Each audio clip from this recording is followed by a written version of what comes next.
Bonjour à tous, bienvenue sur ma chaîne YouTube. Je m'appelle Vikasa et dans cette vidéo, je vais parler des serveurs de rebond et vous montrer comment en configurer un dans Mailwiz. Vous pouvez l'utiliser dans n'importe quel logiciel. S'il est possible d'ajouter un serveur de rebond, pourquoi les emails rebondissent-ils? Quelle en est la raison? Nous allons l'examiner. Ensuite, j'expliquerai comment éviter les rebonds.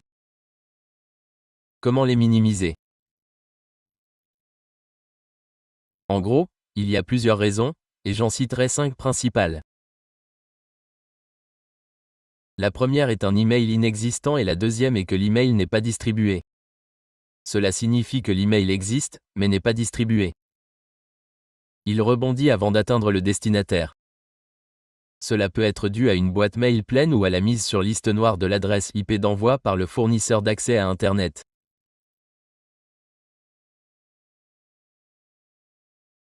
Enfin, la cinquième est un email bloqué. Oh, pardon, c'est la quatrième.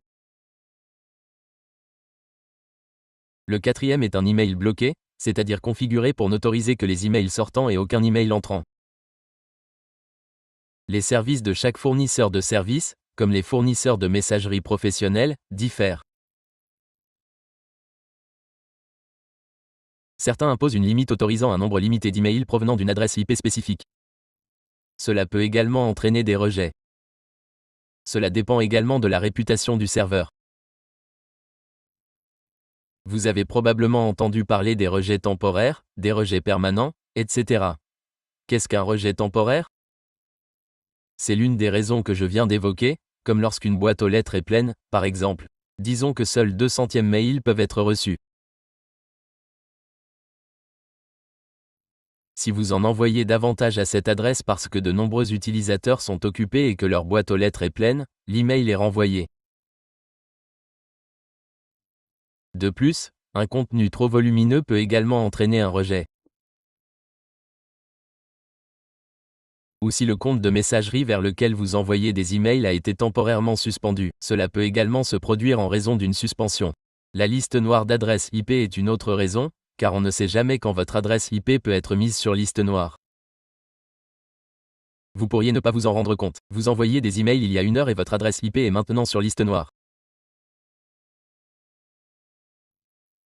Après cela, tous vos emails seront rejetés, car votre adresse IP est sur liste noire par votre fournisseur d'accès. Un rejet permanent signifie que l'adresse email n'existe pas. Un rejet temporaire signifie qu'il y a un problème de serveur ou de distribution. Les rejets temporaires peuvent également être dus à des erreurs dans votre email, comme une virgule mal placée, des erreurs similaires ou des erreurs de syntaxe. Un rejet permanent signifie également que l'email n'existe pas.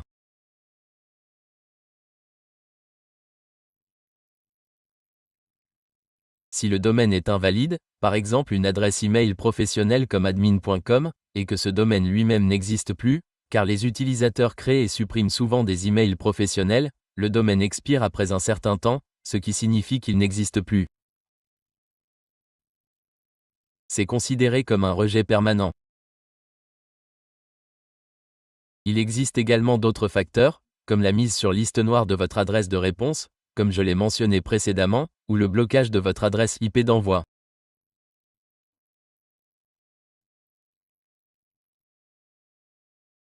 Ce sont tous des facteurs, et le serveur de réception d'un fournisseur d'accès comme Yahoo, AOL ou Gmail peut n'accepter que certains emails. Par exemple, Gmail peut définir une limite, comme accepter uniquement les emails provenant d'expéditeurs fiables et réputés, et bloquer ceux provenant de spammers. Cette adresse IP est alors mise sur liste noire, ce qui entraîne des rebonds. Comment appelle-t-on cela? L'email est renvoyé. Cela dépend aussi du contenu. Si le contenu déclenche un système de filtrage avancé, comme la détection de spam, il peut également être renvoyé. Alors, quelle est la solution? Tout d'abord, pour éviter les rebonds durs, la meilleure solution est de valider vos emails. J'ai réalisé une vidéo sur la validation. Comment utiliser le service de validation des emails de Bounce? C'est abordable et vous pouvez utiliser mon code promo. Vous bénéficierez d'une réduction de 15%. Veuillez utiliser mon lien d'affiliation, car vous pouvez y accéder depuis n'importe quel lien. Vous pouvez consulter les tarifs ici. Si vous utilisez mon lien, je toucherai une petite commission. OK. Commencez par valider vos emails pour éviter les rebonds durs. Ensuite, il y a la phase de préparation aux rebonds doux. Vous pouvez gérer les rebonds doux à partir d'ici. Je l'ajouterai à MailWiz. Il ciblera désormais les retours d'emails durs et mous. Il vous montrera quels emails ont été retournés. Je viens d'ouvrir mon assistant de messagerie. Dans MailWiz, allez dans Serveur, puis cliquez sur Serveur de retour. J'ai déjà ajouté un serveur de retour. J'en ajoute un autre. Je clique sur Créer. Vous pouvez aussi utiliser Gmail. J'utilise IMAP. Je vais vous expliquer Gmail simplement. J'utilise aussi le panneau de configuration. Je vais l'expliquer aussi.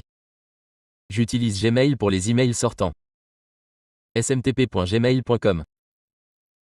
Ces ports sont les suivants. SSL est activé pour les emails entrants, car les retours d'emails sont suivis via les emails entrants. Nous utiliserons IMAP pour cela. Le nom d'hôte sera celui-ci. Le port et les autres détails sont les mêmes. Le port est 993. En gros, c'est pour IMAP. Pour SSL, c'est 993. Pour non SSL, je pense que c'est 143. OK. Vous devez activer SSL ici. Oui, OK. Ensuite, saisissez votre adresse email. Voici la mienne. Je vais la saisir ici. Vous devez également saisir le mot de passe de votre adresse email ici, puis le saisir à nouveau ici.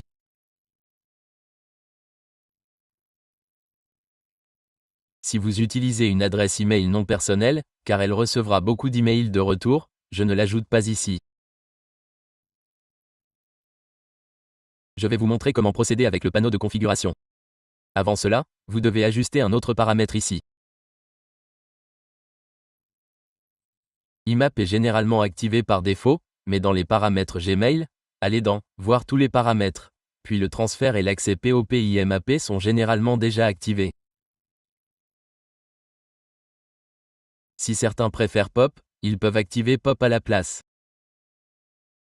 IMAP signifie accéder à Gmail depuis un autre client via IMAP. OK, vous avez fait cela.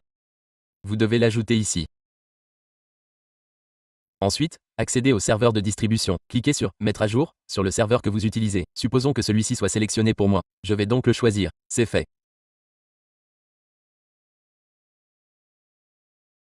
J'ai mentionné ici que j'en avais ajouté un au serveur de rebond. Sélectionnez-le ici et cliquez sur « Enregistrer les modifications ».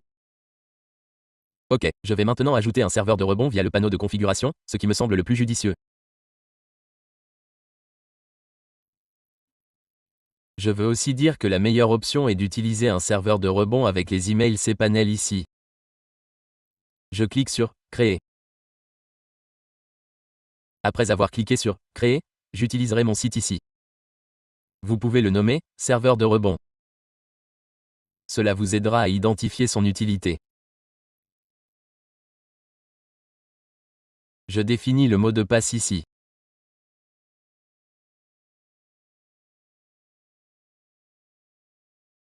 OK, après avoir défini le mot de passe, j'ajuste la limite et je clique sur « Créer ». OK, regardez ici. Bounce.com a été créé.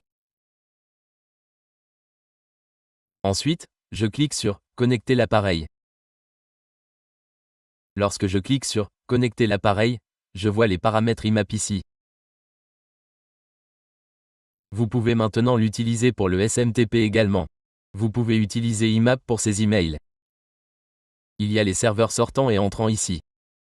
Pour les rebonds, vous savez, vous devez utiliser le serveur entrant. Le serveur SMTP sortant est utilisé séparément. OK, je copie ceci. Je vais coller le nom d'hôte ici. Le nom d'utilisateur est défini ici. Je vais saisir le mot de passe que j'ai défini lors de la création.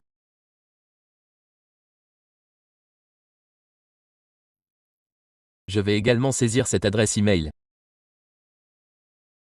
Pour le port IMAP, si c'est SSL, utilisez-le.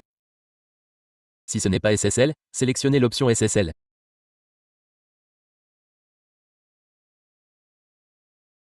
Sinon, utilisez celui que vous avez.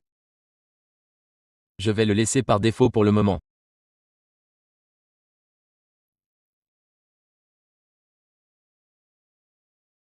Je clique ensuite sur « Enregistrer les modifications ». Notre serveur de rebond est enregistré ici. Je vais revenir au serveur de rebond ici. Mon domaine est mailvk.com. Je vais donc accéder au serveur de distribution ici. Accédez au serveur de distribution que vous utilisez. Cliquez sur « Mettre à jour ». Vous pouvez ensuite ajouter le serveur de rebond de votre choix. Tous les emails de rebond que vous recevez peuvent être consultés dans Roundcube, le panneau de messagerie web par défaut. Cliquez sur « Vérifier les emails ». Tous vos emails et autres apparaîtront dans Roundcube. Le panneau C me semble être la meilleure option. Quoi qu'il arrive, vous les recevrez ici. Tous les messages non reçus, etc. Si vous menez des campagnes, ils seront affichés ici. Comment ça s'appelle? MailWiz vous indiquera les messages non reçus et ceux qui ne l'ont pas été. Il affichera tout directement dans MailWiz. Vous n'aurez pas besoin d'aller ailleurs. Vous pouvez également ajouter un serveur de boucle de rétroaction. Que devez-vous faire? Accédez au panneau de configuration et créer une autre adresse email pour l'adresse utilisée comme FBL, c'est-à-dire pour les messages non reçus. Vous pouvez également configurer un autre FBL pour le serveur de boucle de rétroaction. Vous pouvez l'ajouter également. Créez-le ici. Après avoir saisi tous les détails, vous pouvez également ajouter ce serveur de boucle de rétroaction ici. Après cela, vous pouvez suivre les messages non reçus via MailWiz. Je ne connais pas bien les autres logiciels. Si une option est disponible, vous pouvez l'ajouter. J'ai couvert tout ce qui est disponible dans MailWiz ici. Pour tout le reste, vous pouvez rechercher sur Google des sujets liés aux messages non reçus. Une fois les bases comprises, vous pourrez rechercher des astuces simples, comme réduire les hard bounce ou les soft bounce. Vous pouvez tout faire. Si vous n'êtes pas encore abonné à ma chaîne YouTube, abonnez-vous. De nombreuses vidéos sur l'email marketing, le marketing digital, les sites web et bien plus encore seront bientôt disponibles. Alors, abonnez-vous à ma chaîne YouTube et merci de votre attention.